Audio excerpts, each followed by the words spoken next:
السلام علیکم، یہ یاسمین آڈیو ناولز کی آواز ہے۔ آپ سن رہے ہیں ناول اہدنا الصراط المستقیم، جس کی مصنفہ ہیں تنزیلہ ریاض۔ آئیے چلتے ہیں ناول کی جانب۔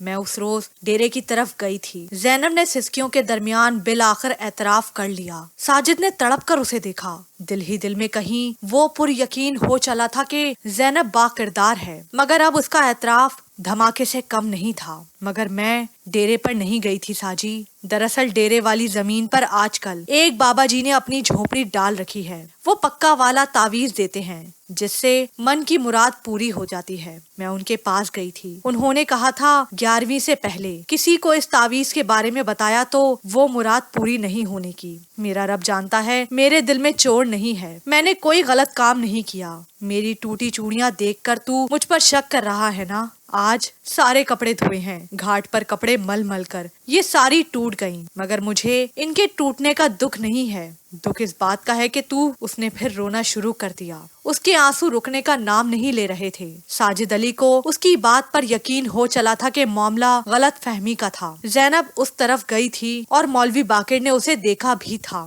مگر زینب اس طرف کسی غلط ارادے سے نہیں گئی تھی۔ تو نے پہلے تو کسی بابے کا ذکر نہیں کیا اور نہ ہی تو نے مجھے یہ بتایا کہ تیرے دل میں ایسی کوئی مراد ہے کہ تجھے تعویذ داغے کے لیے کسی بابے کے پاس جانا پڑے۔ وہ پشیمانی چھپاتے ہوئے کہہ رہا تھا۔ مرد تھا، شرمندہ ہونے سے اس کی مردانگی پر حرف آتا تھا۔ مجھے سویرے نذیرہ نے بتایا تھا، وہ بھی اس بابے سے تعویذ لائی تھی۔ تجھے یقین نہیں تو چل، ابھی چل، بھائی کرم دین کے گھر چلتے ہیں، تجھے سب پتہ چل جائے گا۔ اس نے بجھے دل سے کہا۔ اس کے انداز نے ساجد کو مزید شرمندہ کیا۔ وہ حقیقتاً معصوم انسان تھا۔ اپنی جگہ سے اٹھ کر ٹہلنے لگا۔ چل اب ختم کر اس فضول قصے کو۔ مولوی باقر سے ہو گئی غلطی، اور میرا بھی کیا قصور؟ تو خود بتا، مولوی باقر غلط تو نہیں کہہ رہا نا؟ تو اس طرف گئی تھی، مگر خیر دفع کر، مٹی ڈال، چل بہت بھوک لگی ہے، روٹی لے کر آ۔ توبہ، پتہ نہیں کیا ہوا تھا مجھے، آج کا دن ہی برا تھا۔ وہ ساری بات سن کر بڑبڑاتا ہوا اٹھ کر غسل خانے میں گھس گیا۔ زینب ایک طرف بنے مٹی کے چولہے کی طرف آ گئی۔ احمد اب بھی اس کی گود میں تھا۔ زینب کا دل مطمئن ہو چکا تھا، وہ رو نہیں رہی تھی۔ شکر ہے ساجی نے یہ نہیں پوچھا کہ میں کس مراد کے لیے تعویذ لینے گئی تھی، ورنہ میں کیا جواب دیتی۔ وہ چولہے میں پھونکنی سے آگ سلگاتے ہوئے مسلسل سوچ رہی تھی، پاکستانی معاشرے میں عورت کی حیثیت کیا ہے؟ اس سوٹڈ بوٹڈ شخص نے آنکھوں پر لگا چشمہ اتار کر سب کی طرف دیکھتے ہوئے استفہامیہ انداز میں کہا۔ جاب شروع ہونے کے بعد یہ پہلا سیمینار تھا جو عشا اٹینڈ کر رہی تھی۔ سیمینار روم میں عشا کو کچھ ایسے چہرے بھی نظر آئے جو اس سے قبل اس نے صرف میگزینز اور ٹی وی پر ہی دیکھے تھے۔ ہالیڈے ان میں ہونے والے اس سیمینار میں فارنرز بھی نظر آ رہے تھے۔ تاخیر سے آنے کے باعث عشا کو پچھلی نشستوں پر جگہ ملی تھی۔ اس کی کوئی کولیگ نظر نہیں آ رہی تھی، اسی لیے عشا کی تمام تر توجہ ادھر ادھر کے بجائے ڈائس کے پیچھے آنے والوں کی تقریروں کی طرف ہی تھی۔ ابتدا سے ہی پاکستانی معاشرے کی تفہیم جنسی تخصیص کی بنا پر کی جاتی رہی ہے۔ مرد کو ہمیشہ سے عورت پر فوقیت دی جاتی ہے۔ اب اگر میں یہ کہوں کہ ہمارا معاشرہ مردوں کا معاشرہ ہے تو یہ بہت گھسی پٹی بات لگتی ہے، لیکن بہرحال یہ ایک مسلمہ حقیقت ہے۔ عورت سے روا رکھا جانے والا متعصبانہ رویے کا اندازہ ہمارے لوکل رسم و رواج میں موجود خاص رویوں سے بھی لگایا جا سکتا ہے۔ ہمارے ہاں عورت کو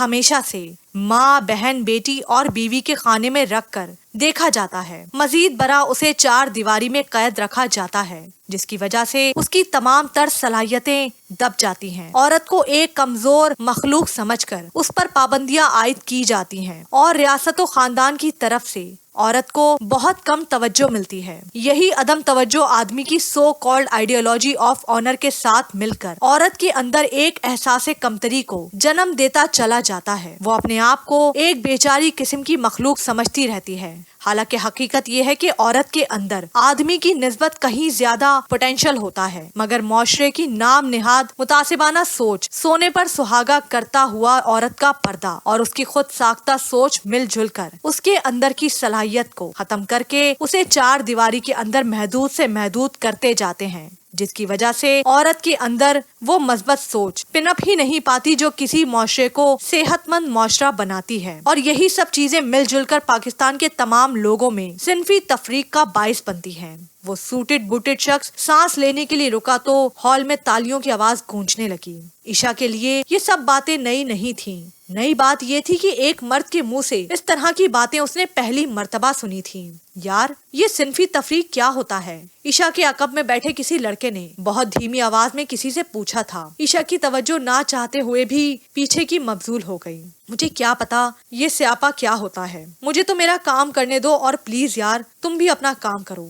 دوسری آواز نہایت اکتائی ہوئی تھی۔ عشا کے چہرے پر مسکراہٹ پھیل گئی۔ مجھے تو یہ سمجھ میں نہیں آ رہا کہ آخر ہم یہاں کر کیا رہے ہیں۔ قسم سے مجھے تو 2 دن تک بدہضمی رہنی ہے اتنی مشکل اور اسٹوپڈ باتیں سن کر۔ یہ کوئی تیسری آواز تھی، جھلاہٹ اس میں بھی نمایاں تھی۔ یار تم لوگ اپنی بکواس بند کیوں نہیں کرتے؟ خدا کے لیے اپنا اپنا کام کرو۔ پہلی والی اکتاہٹ بھری آواز دوبارہ آئی۔ ڈائس کے پیچھے کھڑا شخص تقریر کرنے میں مگن تھا، جبکہ پیچھے بیٹھے لڑکے بھی مسلسل بول رہے تھے، اس لیے عشا کا دھیان بھی بٹ رہا تھا۔ قسم سے یار میں کوئی کام وام کرنے نہیں آیا، میں تو گھر میں اطمینان سے کمپیوٹر کے آگے بیٹھا اپنے پروجیکٹ کے سلسلے میں امپروومنٹ آف سوشل لاز کے متعلق مٹیریل ڈاؤن لوڈ کر رہا تھا کہ جبار صاحب کا فون آ گیا۔ کہنے لگے کسی NGO کا پروگرام ہے، کوریج کے لیے اوپر سے فون آیا ہے، تم بھی چلے جاؤ۔ یقین کرو خاور، اگر وہ یہ نہ کہتے کہ آخر میں زبردست ریفریشمنٹ ہے تو میں کبھی نہ آتا۔ میرا دماغ خراب ہے کہ میں بغیر کسی لالچ کے یہاں یہ عورت نامہ سن کر بیمار پڑوں۔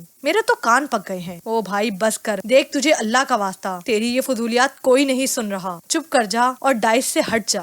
اس آواز میں بھی جھنجھلاہٹ تھی۔ عشا نے بے ساختہ گردن ترچھی کر کے ان کی جانب دیکھا۔ وہ تینوں ہی ایک دم الرٹ ہو گئے تھے۔ ان کے ہاتھ میں کیمرے تھے، ایک لڑکا مائکرو ریکارڈر لیے بیٹھا تھا، جبکہ دوسرے کے ہاتھ میں پام ٹاپ تھا۔ یار پٹوانا دینا، عشا کی نظروں کو محسوس کر کے وہی لڑکا نہایت دھیمے لہجے میں بولا جس کے ہاتھ میں پام ٹاپ تھا۔ عشا مسکراتے ہوئے سیدھی ہو گئی۔ 1973 میں جو آئین پیش کیا گیا وہ بھی عورتوں کو ان کے جائز حقوق دلوانے میں بری طرح ناکام ہوا۔ ایک طرف اس میں ایسی شق موجود ہے جو یہ کہتی تھی کہ ملک میں جنس کی بنا پر کوئی تشخیص نہیں برتی جائے گی، جبکہ دوسری طرف اس میں ایسی شقیں ہیں جو عوام مساوات کو پروان چڑھاتی ہیں۔ اس طرح حدود آرڈیننس متعارف کروایا گیا، اور جس میں تقریباً زنا اور زبردستی کو برابر قرار دینے کی کوشش کی گئی۔ عورت کو یہ ثابت کرنے کے لیے کہ اسے زبردستی نشانہ بنایا گیا، 4 مسلمان فرد گواہ پیش کرنے پڑتے ہیں، جبکہ زیادہ تر کیسز میں سزا بھی اسے ہی سہنی پڑتی ہے۔ اس طرح کے قوانین نے معاشرے میں عورت کی حیثیت پر بہت اثر ڈالا۔ آج بھی پاکستانی جیلوں میں ایسی بہت سی خواتین ہیں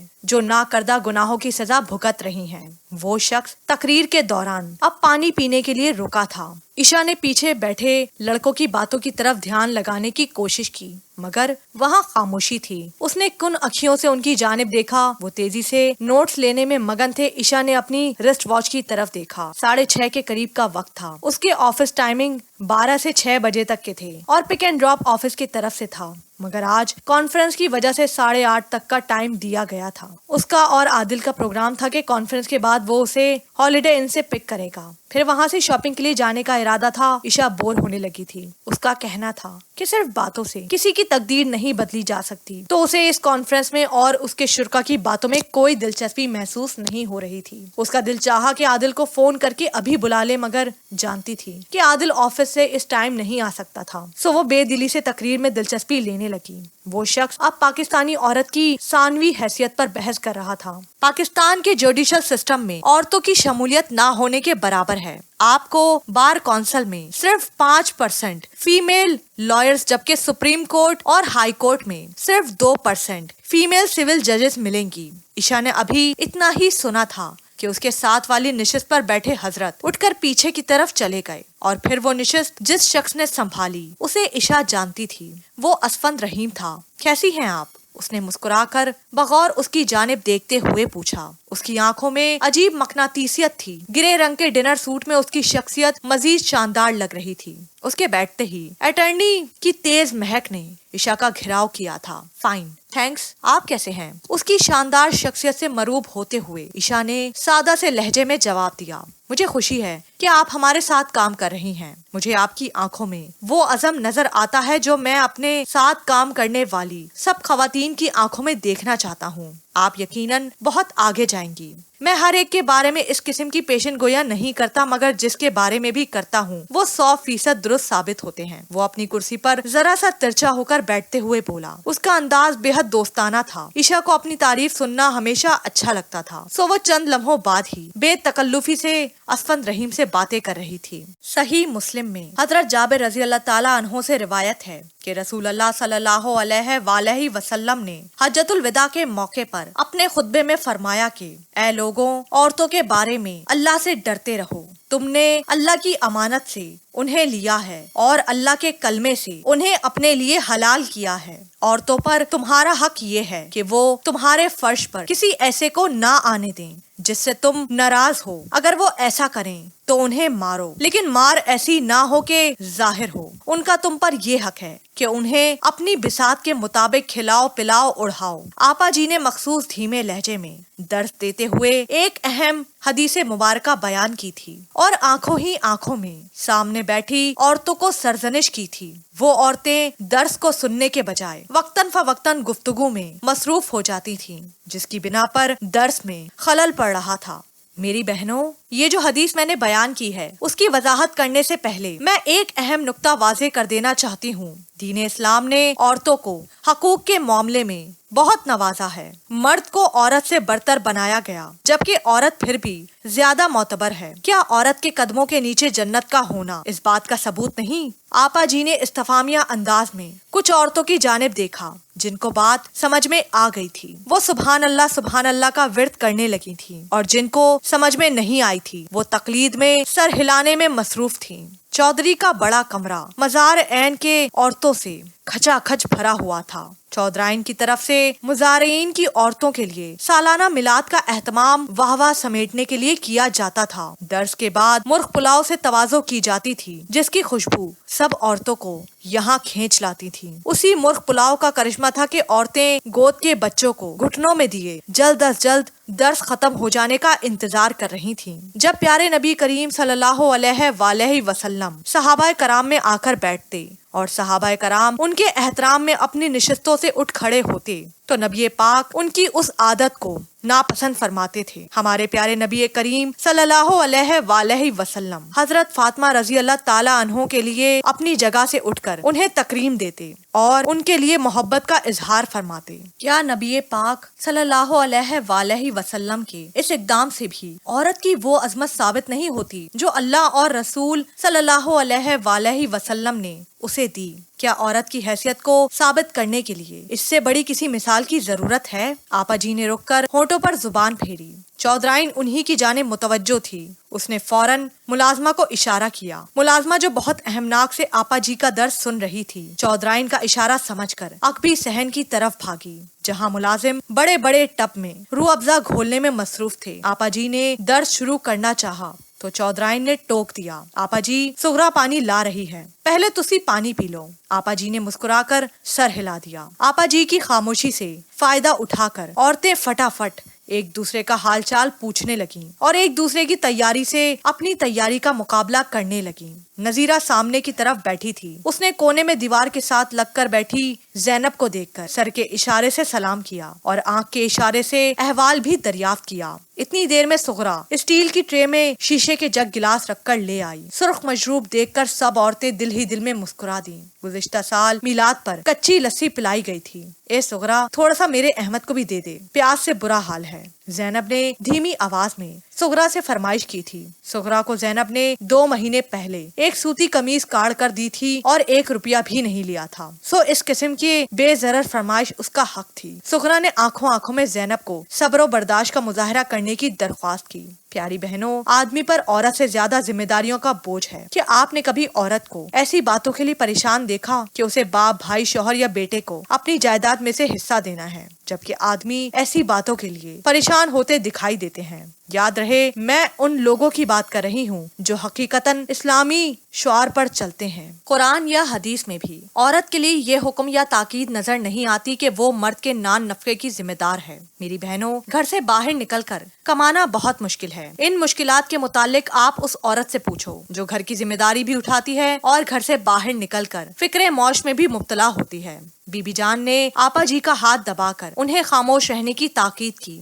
یہ درس یہاں دینے کے لیے انہیں مناسب نہیں لگا تھا، کیونکہ یہ تو خالصتاً شہری خواتین کے لیے تیار کیا گیا تھا، جبکہ گاؤں کی عورتیں تو مردوں سے زیادہ جفاکش ہوتی ہیں۔ آپا جی بی بی جان کا اشارہ سمجھ کر ذرا خاموش ہوئیں، پھر بولیں، چند لمحے قبل جو حدیث میں نے بیان کی تھی وہ یقیناً آپ کو سمجھ میں آ گئی ہوگی۔ مرد کے اوپر عورت کو کھلانے پلانے اڑھانے کی ذمہ داری ڈال کر اسلام عورت سے یہ مطالبہ کرتا ہے کہ عورت اپنے مرد کی وفادار رہے، وہ اس کے گھر اور اس کی نسل کی پرورش میں کوئی کسر نہ چھوڑے۔ اگر آپ غور کریں تو آپ کو احساس ہوگا کہ مرد کی ذمہ داری زیادہ مشکل ہے، جبکہ عورت کو جو ذمہ داری سونپی گئی ہے وہ عبادت ہے۔ اسی لیے اس حدیث میں نبی پاک صلی اللہ علیہ وآلہ وسلم نے عورت کو اپنے گھر اور گھر والوں سے وفادار رہنے کی تلقین کی، اور اگر عورت اپنی راہ سے بھٹک جائے تو اسے راہ راست پر لانے کے لیے مرد اس پر ہاتھ اٹھا سکتا ہے۔ آپا جی مزید کچھ کہنے میں مگن تھی،